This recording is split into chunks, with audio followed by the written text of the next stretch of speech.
नमस्कार। आप सभी का बहुत बहुत स्वागत। आज का हमारा विषय है भाग्य रेखा पर अन्य ग्रहों का प्रभाव। देखिए, हमारी हथेली में भाग्य रेखा बहुत महत्वपूर्ण होती है, क्योंकि यह मंगल के मैदान से गुजरती है और मंगल का मैदान ये बीच हथेली।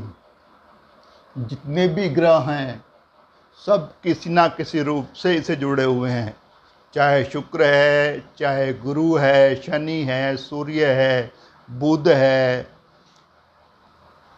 डिफेंसिव मार्स है, लूनर है, आपका नेपच्यून है, विनस है, आपका एग्रेसिव मार्स है।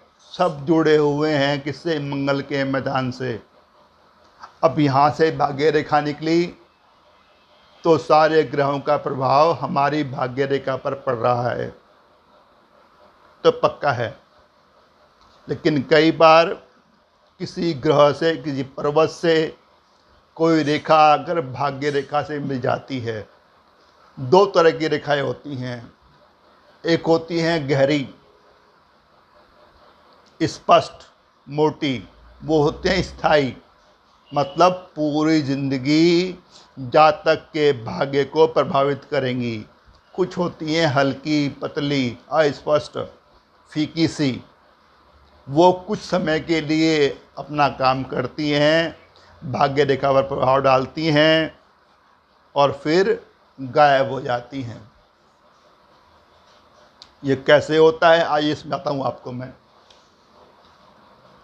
देखिए, ये हमारा एग्रेसिव मार्स, इसके नीचे हमारा विनस। विनस वेल डेवलप्ड है। क्या देखते हैं हम यहाँ से? भोगों का राजा है, आदमी को कामुक बनाता है, लेकिन जातक कला प्रेमी होता है, सौंदर्य प्रेमी होता है, लेकिन उनको भोगना चाहता है। जिंदगी में बड़ी लग्जरी होती है, प्रॉस्पेरिटी होती है, सब सुविधाएं होती हैं। अगर यहाँ से कोई रेखा निकलती है, स्पष्ट रेखा, मोटी, गहरी, और जाकर मिलती है हमारी भाग्य रेखा से, अब ये स्थायी रेखा है, पूरी जिंदगी आपके भाग्य को प्रभावित करेगी। प्रभावित कैसे करेगी?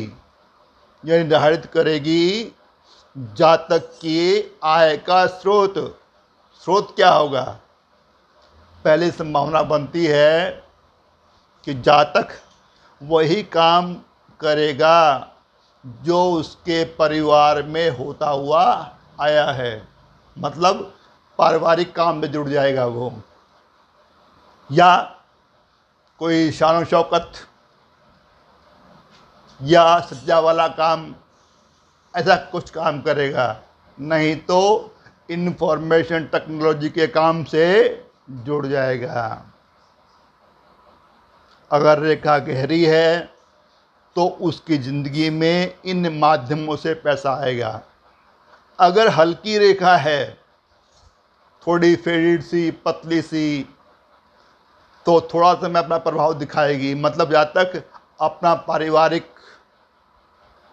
जो काम है, जो उसने नया काम शुरू किया है, कोई शानो चौकत, साज सज्जा का, या कोई इंफॉर्मेशन टेक्नोलॉजी का, अगर रेखा फीकी है, हल्की है, स्पष्ट है, तो मतलब अस्थायी है, तो कुछ समय जब तक वो काम करेगा, उसके बाद अपना कुछ नया काम शुरू कर देगा। लेकिन ये रेखा बतला रही है, क्योंकि ये स्थायी है, कि तकरीबन इस उम्र के आसपास, अगर कैलकुलेट करेंगे हम लोग सैटर्न फेट लाइन पर, तो ये होगा 25-26 के आसपास, जहाँ तक पारिवारिक व्यापार से जुड़ जाएगा। कोई शान शौकत, सज्जा काम, उसका व्यापार करेगा, इंफॉर्मेशन टेक्नोलॉजी का काम करेगा।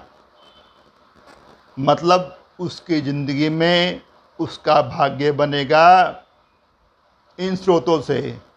उसकी ज़िंदगी में जो आय इनकम आएगी, वो कहाँ से आएगी? शुक्र पर्वत के जो गुण हैं ना, उनसे। शुक्र पर्वत अगर विकसित हो तो आदमी इस तरह काम करता है, शान शौकत काम, साज सज्जा का काम, इंफॉर्मेशन टेक्नोलॉजी का काम। तो हमारी ज़िंदगी में जो हमारा भाग्य बनेगा, उसमें शुक्र पर्वत का विशेष योगदान रहेगा।